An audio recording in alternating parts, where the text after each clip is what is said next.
Capítulo 23. Acuerdo. Ojalá el hombre pudiera hacer lo mismo siempre.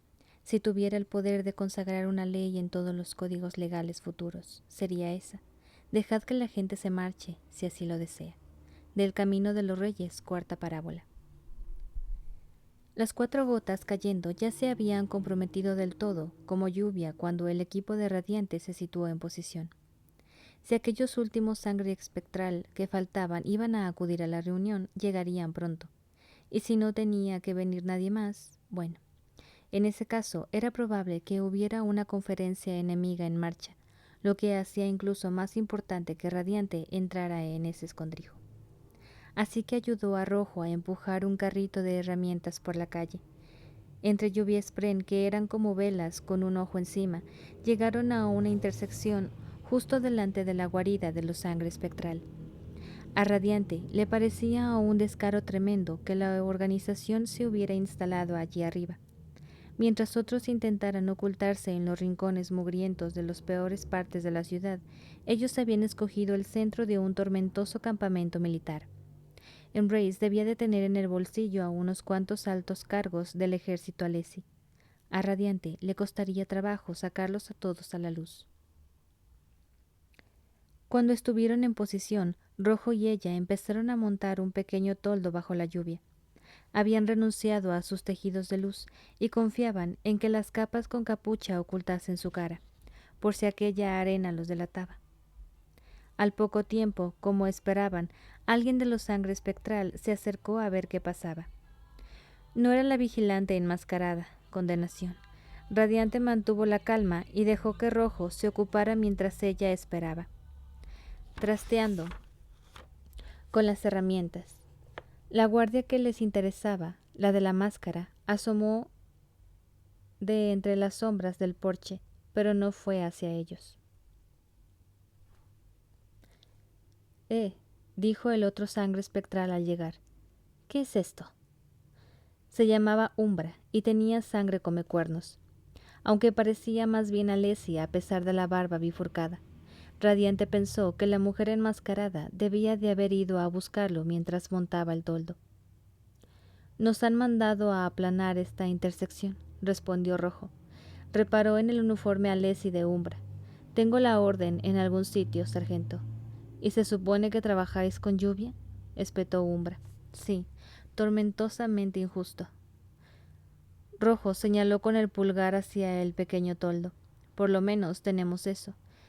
Si quieres protestarle al comandante de operaciones del campamento, yo encantado de tomarme el día libre. Umbra revolvió las herramientas y husmeó un poco bajo el toldo, mientras la guardia enmascarada merodeaba junto al edificio. Las sesiones con Adolín permitieron a Radiante distinguir en ella la presteza de un soldado competente, la pose, la atención despierta.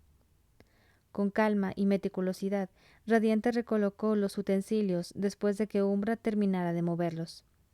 Ese hombre tenía la complexión de un peñasco, por lo que sería fácil dar por hecho que era el más peligroso de los dos, pero no mostraba la desenvoltura relajada de la mujer de la máscara.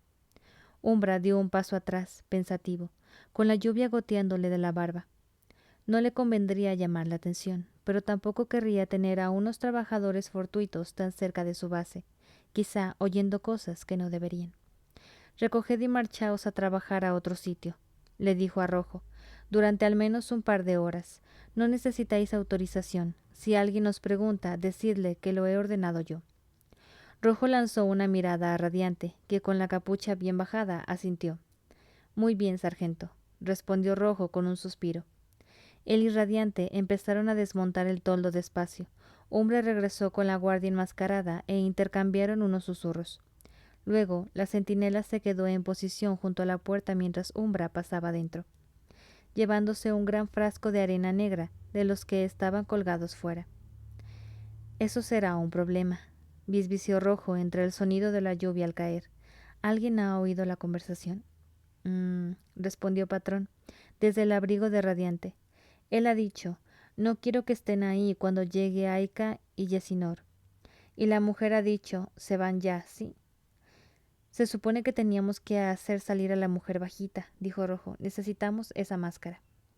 Voy yo a ocuparme de ella, respondió Radiante. Ay, me perdí.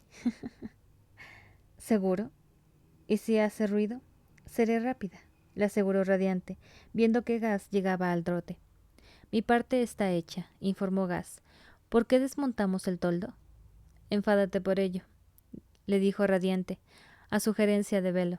Exige saber quién ha dado esa orden. Finge que eres nuestro capataz. Gas se lanzó a ello con ganas, quejándose en voz muy alta de que no tenían autorización para trabajar en ningún otro sitio. Lo hizo tan bien que hasta atrajo unos pocos Furiespren. Perfecto. Shallan y Rojo instalaron de nuevo el toldo. Apenas habían empezado a desmontarlo, mientras Gas exigía hablar con el sargento que les había cambiado las instrucciones. Usando eso como excusa, Radiante le pidió a Patrón que se quedara atrás y fue hasta el edificio. Se metió en el porche al resguardo de la lluvia y titubeó ante la puerta. La guardia salió de las sombras, con la máscara asomando de su capucha. Al igual que pasaba con Illatil, la máscara hacía que aquella mujer pareciera inhumana. Era de madera pintada, sin tallas ni rasgos faciales, y lo ocultaba todo salvo esos ojos fijos en ella.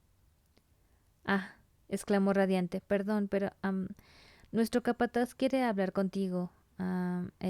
Lo siento. La centinela le cogió el brazo. Radiante se retorció y alzó la otra mano, llevando un estilete hacia el cuello de la mujer. La guardia le atrapó la muñeca, entornando los ojos, y entonces gruñó, y empujó a Radiante hacia atrás, intentando derribarla. Pero un año entrenando con Adolín había proporcionado a Radiante una firmeza inesperada. Ay, con un año ya eres bien vergas, mira nomás. ¿Qué Bandy? ¿Qué show?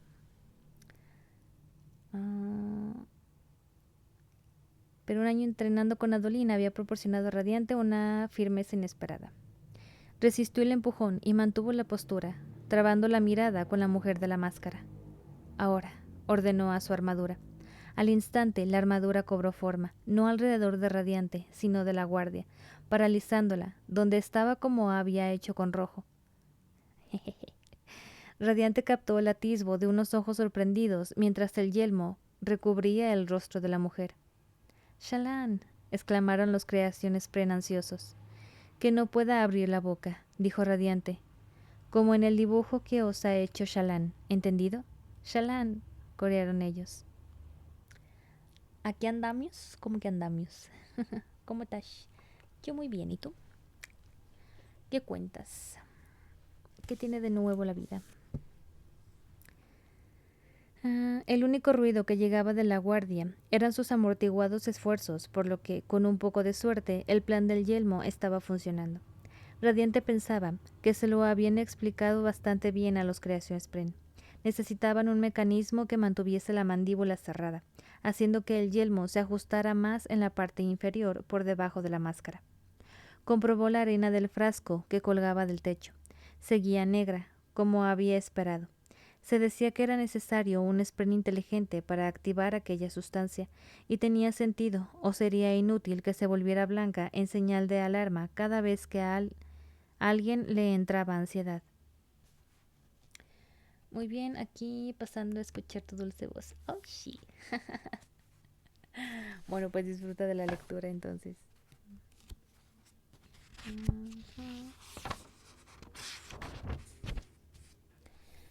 Los spren de su armadura esquirlada no lo habían afectado ni siquiera al obtener forma física. Rojo y Gas llegaron correteando. Ha funcionado, susurró Radiante con el corazón aporreado. Gas señaló con el mentón hacia la mano izquierda de la mujer, inmovilizada en el arco de alzar un cuchillo hacia Radiante. El guantelete se había formado alrededor sin más, dejando sobresalir la hoja. Radiante ni se había dado cuenta de que había un cuchillo. Buena advertencia. Un año de práctica le había proporcionado cierta habilidad, pero eso no reemplazaba toda una vida de experiencia en batalla. Exactamente. Sí, sí, gracias. Continúo. Bueno, susurró Rojo, que traía el carrito. Eso podría habérselo curado. ¿Y qué habría pasado entonces con la arena? Murmuró Gas, señalando hacia el frasco de cristal. No sabemos seguro si la sanación la activa o no. Y si es así, la siguiente persona que cruzara esa puerta sabría que aquí ha estado algún radiante. Inspeccionó la armadura más de cerca, bloqueada como estaba, pero es verdad que ha funcionado. Apenas oigo a esa mujer.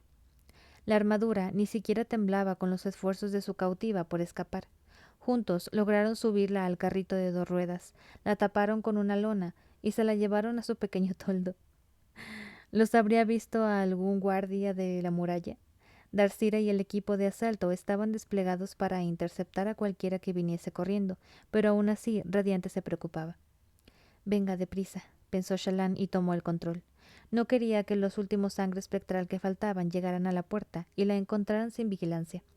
Gas se situó en posición con los brazos alrededor de la cabeza de la mujer. Asintió. Shallan tocó la armadura. ¿Puedes descartar solo el yelmo, por favor?, pidió. Shallan, exclamó la armadura, y el yelmo desapareció con una humarada de luz tormentosa. Gas atenazó el cuello de la mujer con los brazos, ejecutando una presa de estrangulamiento perfecta.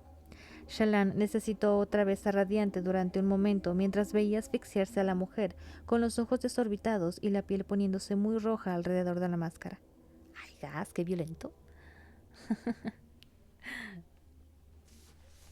Cualquier pregunta o comentario puedes hacerla, Anne? No te preocupes.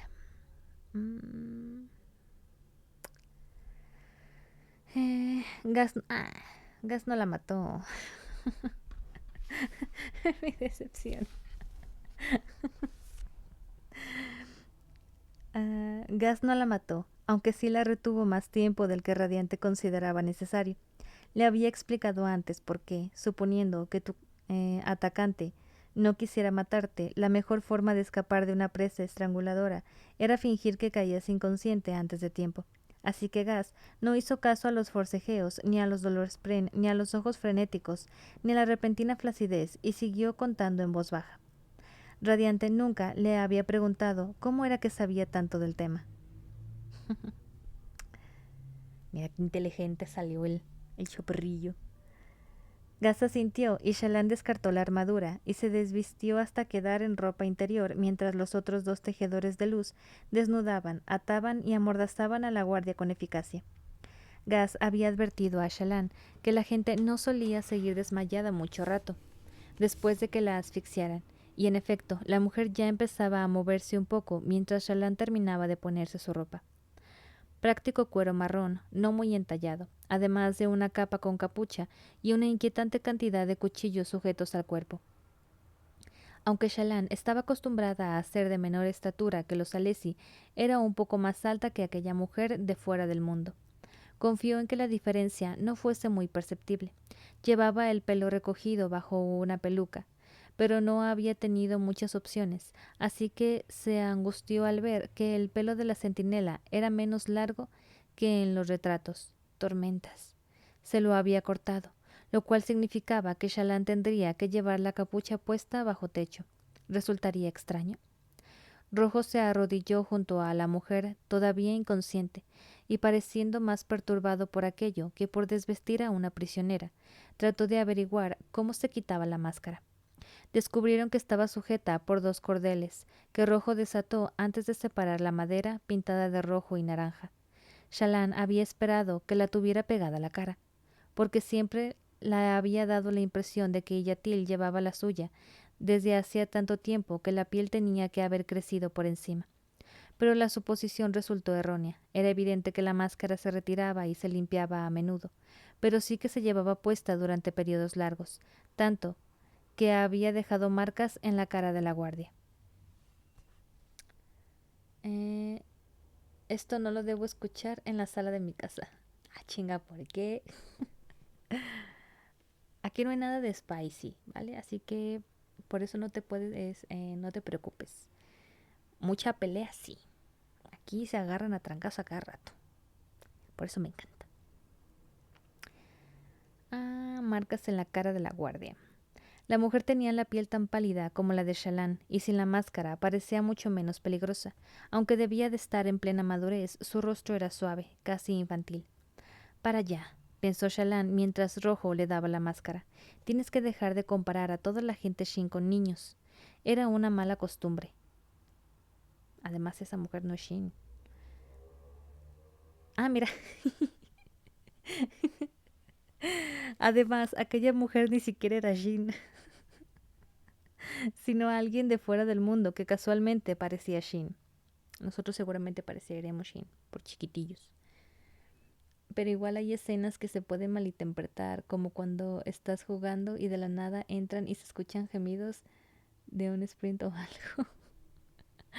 Sí, yo me acuerdo con un juego, era un otome de esos japoneses. Y era de una... Bueno, es que no sé si primero fue el juego. Me imagino que hubo manga, luego juego y luego el anime.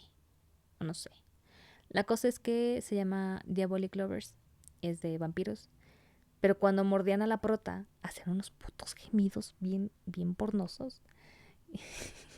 Y lo tenía que jugar con audífonos porque dije, luego van a decir, ¿qué estás haciendo? Y yo nomás aquí viendo unos dibujos chinos morderse entre ellos. Es que también tú no tomes, es que hay unos que son muy buenos. O sea, quitando lo enfermo eso de los sonidos que hacían al beber sangre, la historia estaba chidita, estaba chidita. También tenía sus cosas muy raras. Mucho, había incesto y cosas así, pero... Eh, meh, meh. Luego ese no puede ser. Ya, ya, ya. Ay, tengo mucho que ya no juego Tomes. Luego aparte lo jugué en japonés, o sea, completamente en japonés. Había cosas que entendía, había cosas que evidentemente no, la mayoría no. Entonces, em, yo más o menos como que trataba de descifrar la historia y después cuando terminaba la ruta la buscaba por internet, así como los resúmenes que hacían fans. Y lo leía y decía, ah, mira, sí. Mis deducciones y traducciones han sido correctas. A veces no, pero muchas veces sí le atinaba. Ok, continúo. Shallan se ató la máscara y se puso la capucha. La máscara le cubría toda la cara y tenía un pequeño pico en el centro, inclinada por los lados. Era lo bastante ancha para que apenas se le viesen las orejas. Aparte de los agujeros de los ojos, tenía otros dos a la altura de la nariz para respirar, y le faltaba una pequeña porción cerca de la boca, como si hubieran arrancado un mordisco de madera en la barbilla. Rojo asintió. Queda bastante bien. Yo no lo veo tan claro, replicó Gas, rascándose la mejilla. Engañaría a un observador casual, pero a lo sangre espectral. Shallan empezó a imitar la pose de la mujer, peligrosa, preparada. Dio unos pasos con ese tipo de gracilidad descuidada que costaba años perfeccionar. Entornó los ojos tras la máscara, imitando la expresión de la mujer, transmitiéndola mediante la postura. Bien hecha, pensó Velo. Pero la hacías bien. Yo no juego tomes, pero conozco gente. Es que, o sea, es una novela, güey. Es una novela en un jueguito. Y, y hay unos buenos. Tengo muchos juegos de esos en la compu. Y no todos los he terminado. A la madre unas mordidas. ¿Qué? Cálmate. Cálmate, Andy.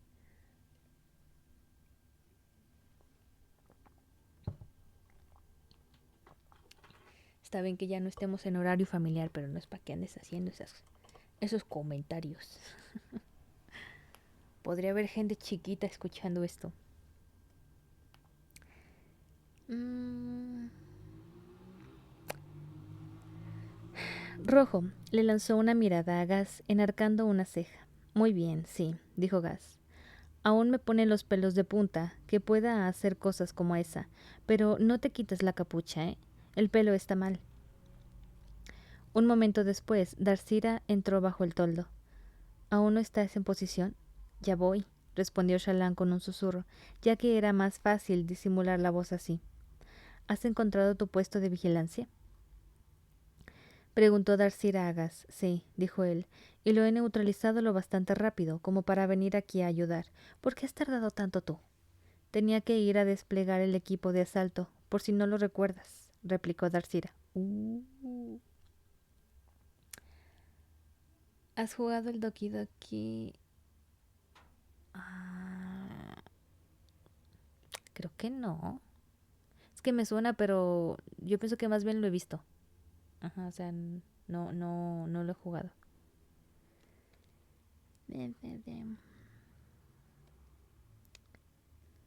Ay, me perdí. Nadie tenía respuestas para eso. Ah, no, me brinqué un... Tenía que ir a desplegar el equipo de asalto, por si no lo recuerdas, replicó Darcyra. ¿Qué hacemos si había más de 2 puestos de observación vigilando la base? Nadie tenía respuesta para eso, pero solo habían detectado 2 al barrer la zona. Tendría que confiar en sus habilidades. Shallan se guardó en la manga una de las vinculacañas del grupo.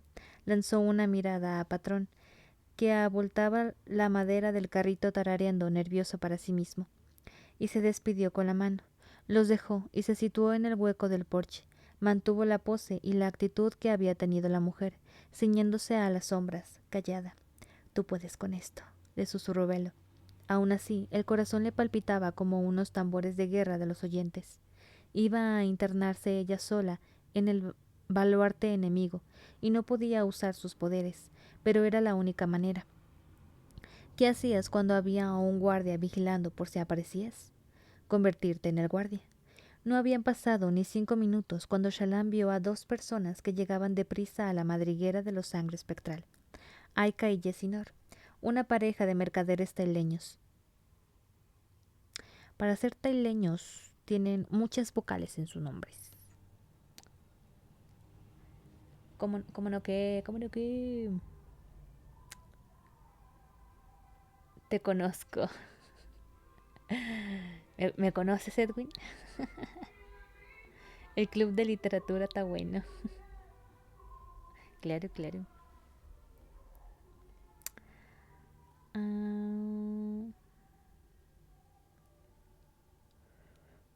Aika y Yesinor. Habían llegado con el séquito de la reina Fen, lo que explicaba que estuvieran entre los últimos. Habrían tenido que buscar una excusa para desplazarse a las llanuras quebradas. El nerviosismo de Shallan fue desapareciendo mientras hacía ver que revisaba sus rasgos con las manos y luego sostenía el frasco de arena junto a cada uno de ellos. Ninguno pareció darse cuenta de que hubiera nada raro. Shallan llamó a la puerta con los nudillos, como le había visto hacer a la centinela. Umbra la abrió e indicó a los otros 2 que pasaran. Shallan entró también tras ellos, y Umbra le sostuvo la puerta abierta. Confiarían en que sus puestos de guardia enviaran avisos por vinculacaña si se acercaba a alguien al escondrijo.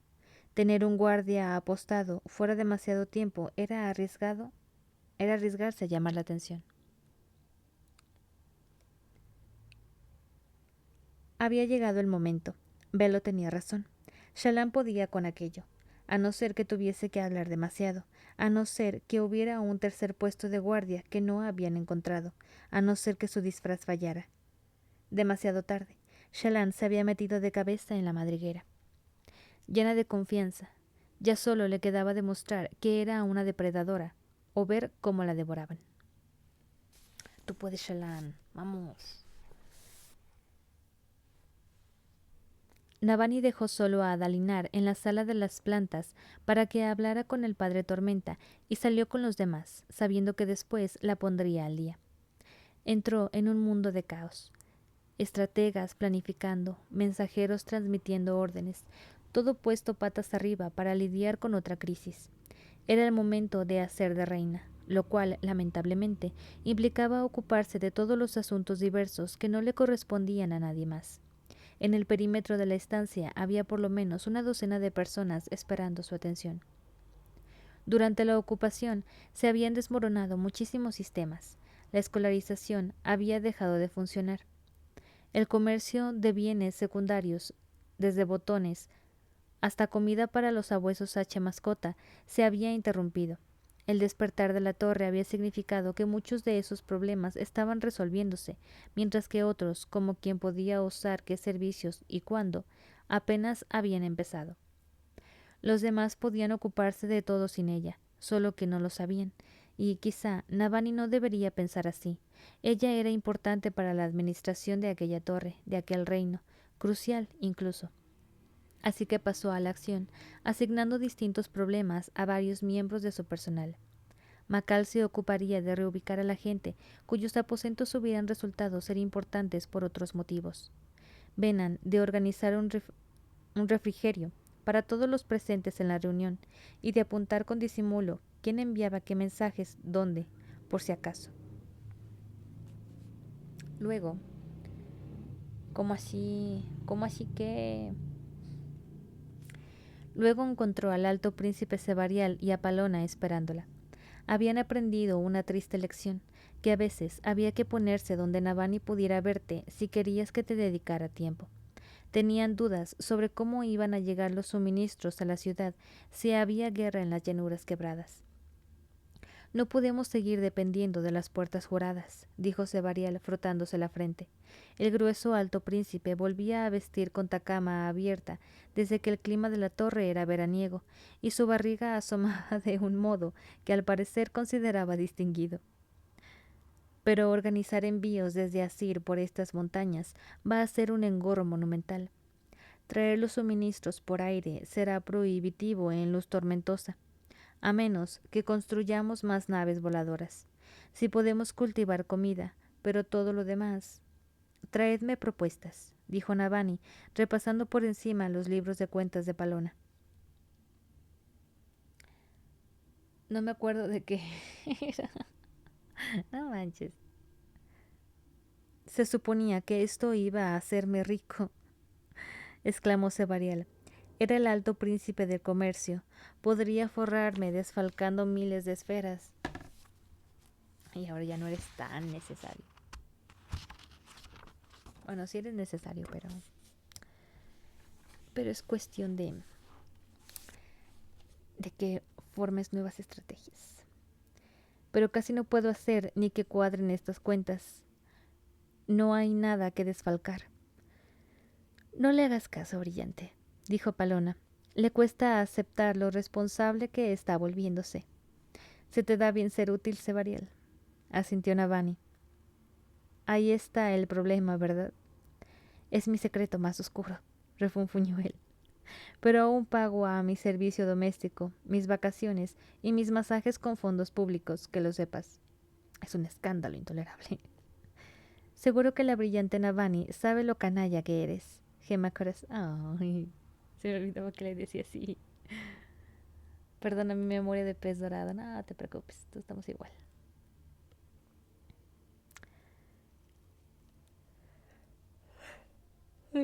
Perdón.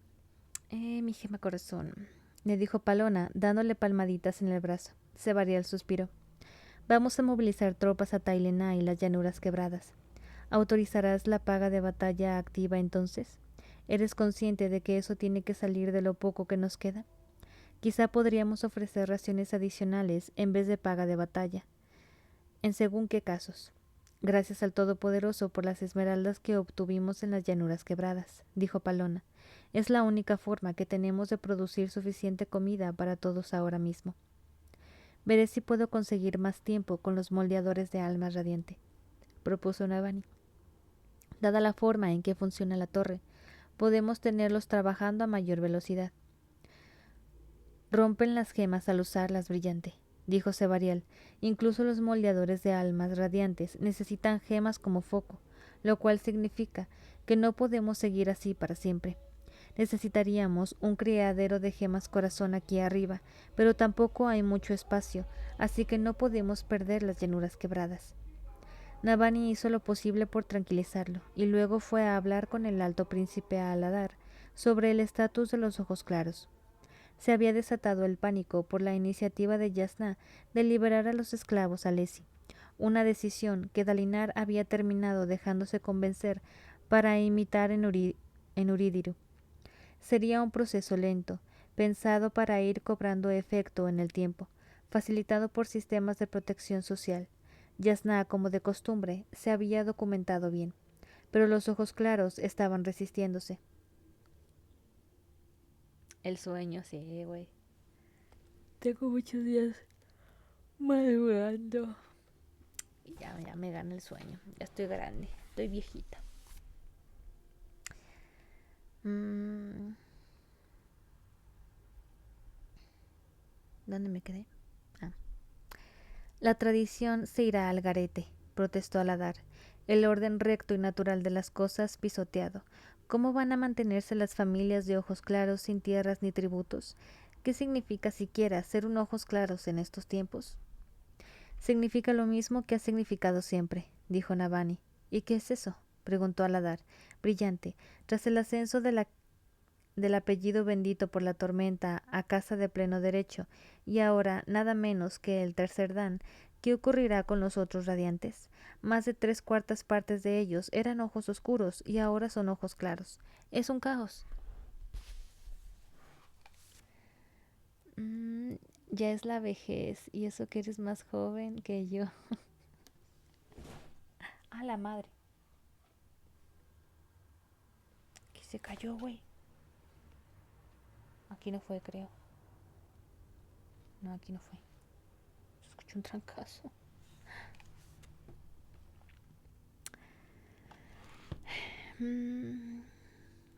Bueno, la cosa es que uno está viejito. La vejez no se lleva en la edad, se lleva en el corazón. ¿De qué no se escuchó? No, es que yo sí lo sentí, güey. O sea, es que se escuchó, bueno, se escuchó barra, se sintió como si se hubiese caído una bolsa grande. Sí. Y, y volteé a mi alrededor a ver si se había caído algo y no. Entonces, supongo que fue abajo. Continuó. Ya nos preocuparemos por eso después del duelo, Aladar, dijo Navani, cuando no estemos concentrados en una invasión masiva. Ya, me está ganando el sueño. De momento, necesito que hagas trabajo logístico.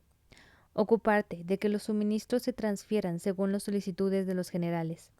Fen podrá aprovisionar a los soldados de los que le enviemos, pero si desplazamos batallones en Arak, tardará un poco en quedarse sin agua, a menos que nos preparemos. Recuerda hablar también con Adolín y conseguirle lo que necesite. El hombre calvo y señorial negó con la cabeza y suspiró. Como desees, pero mis preocupaciones no van a esfumarse, brillante. Este problema es un caldero bullente.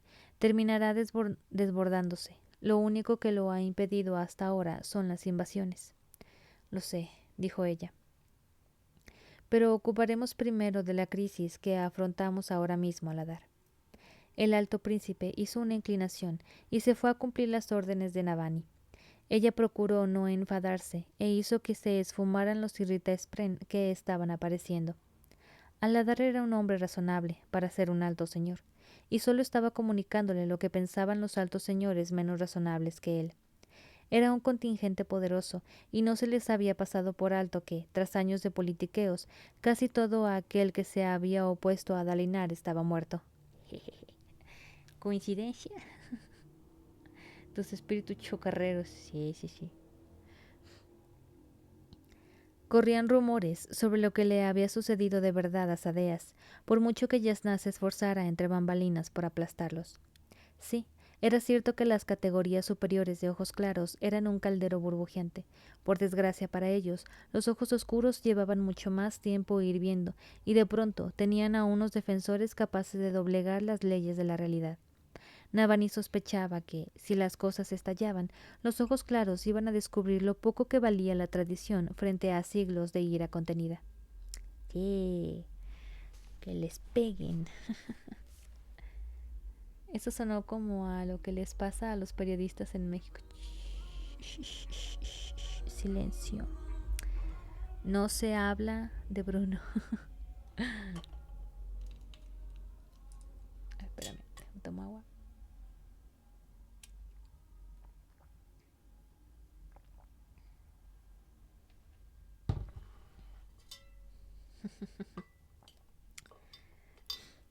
De ira contenida. Apartó el problema de su cabeza por el momento. Era peligroso hacerlo, pero no le quedaba más remedio que imponer un triaje mental. Tenía la guerra encima y durante 8 días más. Navani debía mantener a todo el mundo encarado en la misma dirección. Resolvió otra docena de problemas a medida que funcionarios y ayudantes iban interceptándola.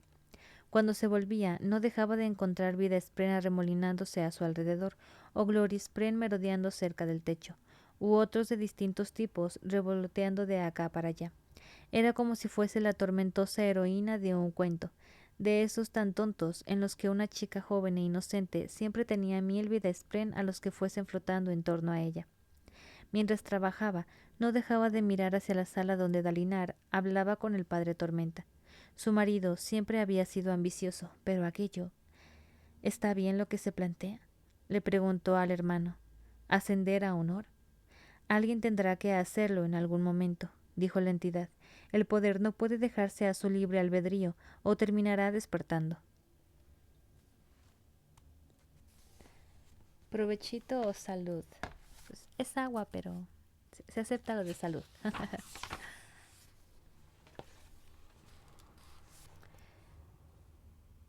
¿Por qué no lo ha hecho hasta ahora? Han pasado miles de años. Sea cual sea el motivo, alégrate. Estos poderes no son como las partes diminutas que se convierten en Spren. El poder de una esquirla necesita un acompañante, un recipiente. Si no lo tiene... ¿Qué? Preguntó Navani. Un gran peligro.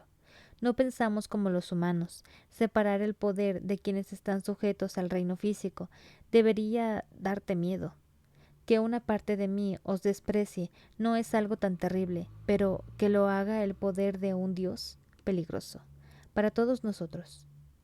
Navani se estremeció por el tono del hermano, pero tenía que seguir trabajando.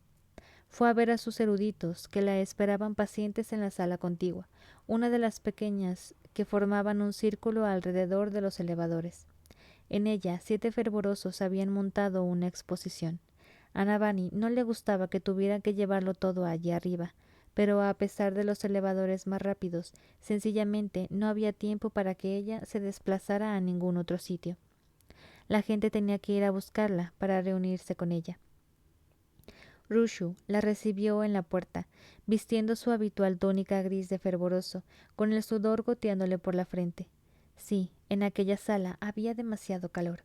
Rushu era una mujer hermosa, y como de costumbre la seguían varios fervorosos varones que anhelaban su atención.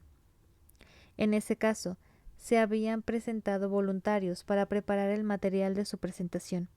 Incluso después de tantos años, Navani no habría sabido decir si la forma en que Rushu hacía caso omiso al interés masculino era inconsciente o deliberada. —Brillante —exclamó la fervorosa, inclinándose mientras Navani entraba—. Gracias por encontrar el tiempo. No tengo mucho, me temo —respondió Navani. Dalinar está contrariando al padre Tormenta otra vez, y tendré que marcharme en cuanto esté dispuesto a hablar. Entendido, Brillante —dijo Rushu. Yo con mi tercer cafecito del día. Yo nomás me tomé 2, güey. Yo sí me fui leve el día de hoy. La joven fervorosa fue a un banco de trabajo en el que había puesto varios fabriales y un pequeño horno en el que Navani se sorprendió de ver que ardía carbón creado por moldeado de almas. Un fabrial atractor situado encima recogía el humo y los gases mortíferos invisibles en una esfera de arremolinada negrura, permitiendo que el horno ardiera sin olores, ni la necesidad de una chimenea. Había llama Spren jugando dentro, con formas iridiscentes que imitaban la forma del fuego y tenían el color rojo derretido del corazón de las brasas. Junto al horno había un dispositivo calentador más moderno, un gran fabrial de rubí, como los que había instalado en muchas habitaciones. Estaban demostrando ser, para irritación del hermano, más efectivos que el método antiguo de la torre, consciente en calentar el aire en una caldera situada en el centro de cada planta y luego enviarlo a cada habitación concreta que lo solicitaba. Aunque aquello era impresionante, un sencillo fabrial calentador de rubí no desperdiciaba la energía de mantener una caldera inmensa encendida a todas horas. Por desgracia, los fabriales modernos tenían otros problemas, al menos a ojos del hermano. Jaja, te falta, amiga. Vamos por cafecito. Nomás el rolón que traen afuera. No sé si se alcanza a escuchar. Solo hemos tenido un día o así para trabajar, dijo Rushu, pero quería mostrarte nuestros progresos. Fue una idea muy sabia la que tuviste, y podría revolucionar el arte fabrial. Brillante, eso podría ser tu legado. Nuestro legado, Rushu, repuso Navani. El trabajo lo estás haciendo tú. Discúlpame, Brillante, pero es tu idea, tu ingenio. Navani se dispuso a protestar de nuevo, pero se mordió la lengua. Tormentas. Quizás sí que estaba aprendiendo. Gracias, Rushu, pero no supongamos que hemos cambiado el mundo después de un día de trabajo. Enséñame lo que has hecho. Rushu abrió la portezuela de cristal del pequeño horno. Los llamaspren que había dentro temblaron con la entrada de aire fresco y luego siguieron retozando, adoptando la forma de pequeños bisones que hacían cabriolas por la superficie del carbón en llamas. La fervorosa sacó un ascua de con unas tenazas y asintió en dirección a un asistente. El fabrial calentador que había al lado del horno tenía una válvula de escape, un agujero taladrado en la gema que mantenía cerrado con un tapón de aluminio. El asistente desenroscó el tapón y abrió la válvula, acto que solía ser bastante desaconsejable, porque al hacerlo el llamaspren del fabrial calentador, una parte vital de su funcionamiento, escaparía. El de aquel fabrial salió a toda prisa con la válvula y de inmediato empezó a esfumarse de vuelta al reino cognitivo. Pero entonces Rushu le acercó su ascua. Otro fervoroso utilizó unos diapasones para interpretar lo que esperaba que fuese una melodía reconfortante para los spren. En vez de desvanecerse, el llamaspren saltó al ascua que Rushu llevaba con su tenaza y le permitió depositarlo en el horno. La fervorosa entonces sacó otra brasa, con un llamaspren distinto, que parpadeó sobre sus refulgentes ojillos rojos, con una especie de pelo, también rojo ardiendo a lo largo de su forma. Calmado por la melodía, el spren dejó que Rushu lo llevara hasta el fabrial. Lo atraparon dentro mediante técnicas modernas de difusión de luz tormentosa. Después, con la gema ya tapada y un spren nuevo en su interior, recargaron el fabrial con la ayuda de una radiante y volvieron a encenderlo para que calentara de nuevo. ¿Qué abominación estáis creando ahora?, preguntó el hermano en la mente de Navani. Abominación, replicó ella. ¿No has visto lo que acabamos de hacer? Esclavizar spren, dijo el hermano, torturarlos en su cautiverio. Navani se inclinó hacia la puerta de cristal del horno, donde los spren correteaban sobre el carbón. ¿Torturarlos, dices? Señálame, hermano, ¿cuál de esos spren era el que estaba cautivo? Si ha sido una tortura, no veo ningún efecto duradero. No se escucha, pero vamos, chismecito. Si no se escucha, mejor. Porque como estoy grabando esto, dije, no sé si los ruidos de fuera de la calle se vayan a colar mucho. Porque, o sea, yo los escucho muy claramente. Pero si dices que no se escucha, pues chido. Sigue estando mal retener a los spren en unas prisiones tan pequeñas, insistió el hermano. Brillante, dijo Rushu, agachándose junto a ella para mirar a los spren del horno. Esto es posible de verdad. ¿Leíste los escritos de Geranid y Ashir que te di? Algunos, respondió Navani, antes de la invasión. Sé que fueron capaces de mantener a los mismos llamaspren durante meses seguidos, sin que escaparan al reino cognitivo. Requiere el mantenimiento de un fuego. Sí, pero hay más, exclamó Rushu. Su investigación me reveló algo asombroso. Los llamaspren se quedan más tiempo si les das cosas que les gustan. ¿Y qué cosas les gustan a los llamaspren?, preguntó Navani. Más carbón. Nombres, dijo Rushu. Nombres y halagos, Brillante. Con solo que pienses en los spren, se amoldan a tus pensamientos. Ya había leído sobre el proceso de amoldamiento, convino Navani. Si los mides, se ciñen a esas medidas, pero ¿halagos? Este de aquí se llama Vipi. Vipi. Yo no escucho la música, ajá, solo a ti y cuando cambias la página. Es que es lo que está más pegado al micrófono, por eso escuches eso. Bipi, dijo Rushu señalando a un spren. ¿Ves el mechoncito que tiene en la coronilla? Bipi miró hacia ellas al notar su atención y entonces saltó hasta el borde del horno para mirarlas con unos ojos demasiado grandes, un pedacito del mismo fuego, reaccionando a la mera mención de su nombre por parte de Rushu. Fascinante, dijo Navani, mientras algunos Glorispren de los que la seguían empezaron a girar alrededor de las dos. Podemos adiestrarlos con el tiempo, dijo Rushu. ¿Tener todo un rebaño? ¿Manada? Yo voto por Fulgor, dijo otro fervoroso. Un Fulgor de llama-spren. Tener todo un Fulgor, pues, aceptó Rushu, de llama-spren domesticados. Aún es pronto para saberlo, brillante, pero podrías tener razón. Si es posible entrenarlos, quizá pueden aprender a entrar y salir de los fabriales con solo darles una orden. ¿Llama-spren domesticados? Dijo el hermano. Sandeces. ¿Tú crees? Replicó Navani, todavía observando a Bipi. Rushu movió el dedo de un lado a otro por el cristal y Bipi corrió siguiéndolo. Cuando la fervorosa felicitó al Spren por haber hecho bien el truco, Navani habría jurado que Bipi ardió más brillante. Los Spren inteligentes establecen vínculos con personas. ¿Por qué no iban a hacerlo los Spren inferiores? No es natural, dijo el hermano. Disculpa, hermano, pero tampoco lo es vivir en torres con las condiciones climáticas controladas. Si nos limitásemos solo a lo que es natural, mi gente viviría desnuda en la naturaleza y defecaría en el suelo. Un punto tiene. El hermano humeó al fondo de su mente, como si fuese también un asco ardiente. Dices que nuestras prácticas son crueles, añadió Navani, intentando suavizar el tono. Estoy intentando hacer algo al respecto. Tenemos a Chuls como bestias de carga. ¿No podemos hacer lo mismo con los Spren? Si estar en un fabrial es incómodo para ellos, bueno, también lo es tirar de un carro para un chul, pero suponiendo que no sea demasiado horrible, deberíamos ser capaces de entrenarlos para que lo hagan por voluntad propia, con recompensas. Podemos adiestrarlos. Hermano, ¿no es mejor así? ¿No es mejor que los Spren hagan turnos en los fabriales, entrenados para entrar y salir voluntariamente? Contuvo el aliento, esperando.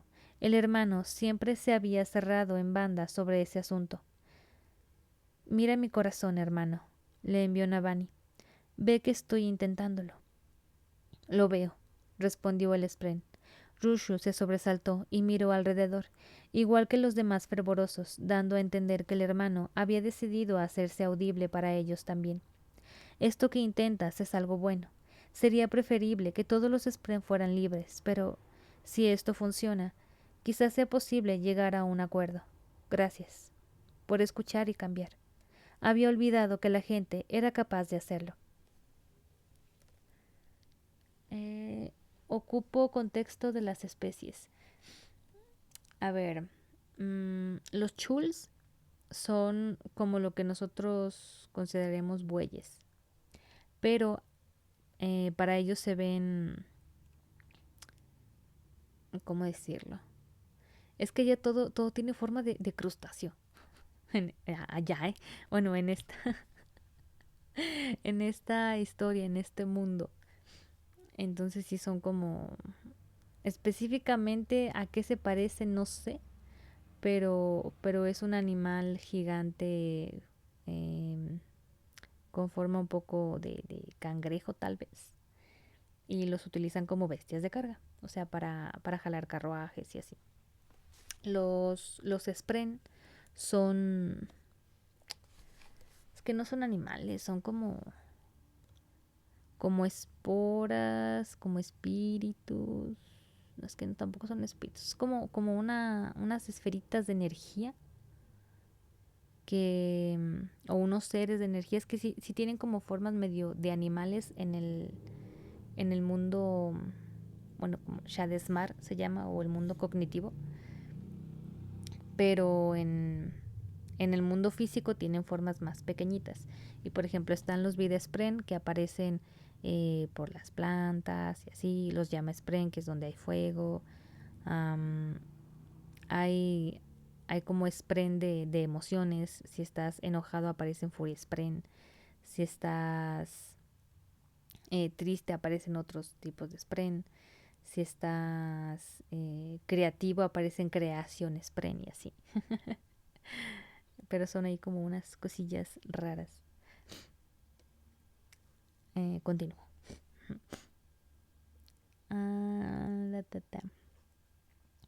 Navani liberó el aliento contenido y con él una montaña de tensión. Rushu tenía los ojos como platos y rebuscó en su bolsillo hasta sacar un cuaderno. Hermano, dijo con un hilo de voz, mientras estallaba asombra spren a su alrededor. ¿Ves? O sea, se sintió asombrada y aparecieron asombra spren.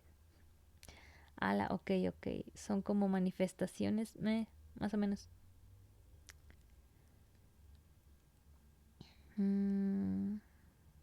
Creación spren. Gracias por hablarme. Muchísimas gracias. ¿Qué sucede aquí? Le preguntó el hermano a Navani. Rushu ha pedido hablar contigo una y otra vez desde que nos vinculamos, pensó Navani. ¿No te habías enterado? Como te he dicho, no presto atención a todas las palabras que se pronuncian por mis salones, respondió el hermano, solo a lo que es relevante. Y luego, tras una pausa, añadió, ¿esto es relevante? Para Rushu, sí, dijo Navani. Con el cuaderno en la mano, Rushu se mordió el labio y miró suplicante a Navani. Rushu agradecería tener la ocasión de hablar contigo, dijo Navani en voz alta. Creo que quiere hacerte preguntas sobre Fabriales. Muy bien, dijo el hermano, y Rushu dio un leve respingo. Deberías marcharte, Navani. Creo que la conversación de tu marido con mi hermano ha concluido. Habrá consecuencias. Navani asintió. Mientras se marchaba, sin embargo, oyó la primera pregunta de Rushu, y la sorprendió que no tuviera absolutamente nada que ver con los Fabriales. Según Navani, dijo Rushu, no eres una entidad masculina ni femenina. ¿Qué preguntas son esas, mija? Y los otros me imagino tipo langostas gigantes, así tal cual cangrejos. Buscaré, y está curioso, sigo escuchándote. Sí, de hecho están los abismoides, que vendrían siendo como hay como unas langostas, pero gigantescas. Mm, Hay ilustraciones de los animales. Si buscas el archivo de las tormentas, así como imágenes y demás, y puedes poner como de animales o fauna, no sé cómo te aparezcan, pero sí hay mucho de eso.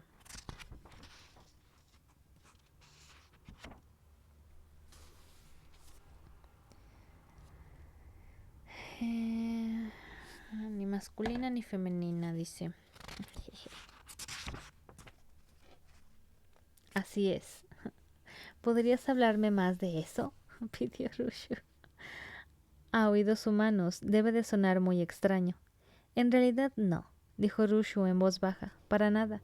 Pero habla, por favor. Quiero saber lo que se siente al ser tú. Navani dejó que siguiera con lo suyo, satisfecha. Aquel experimento con el Fabrial prometía mucho, pero además de eso, si Navani conseguía que el hermano hablara con otros eruditos, sospechaba que ayudaría con la reintegración del Spren. Hasta el momento, el hermano los ayudaba, solo porque, en esencia, Navani le había impuesto un nuevo vínculo casi por la fuerza. Cuantos más amigos tuviese el hermano, o conocidos, al menos mejor. Por el momento, sin embargo, Navani iba a tener que lidiar con otro Spren y con un marido que había decidido convertirse en un dios. A ver, voy a terminar esta grabación.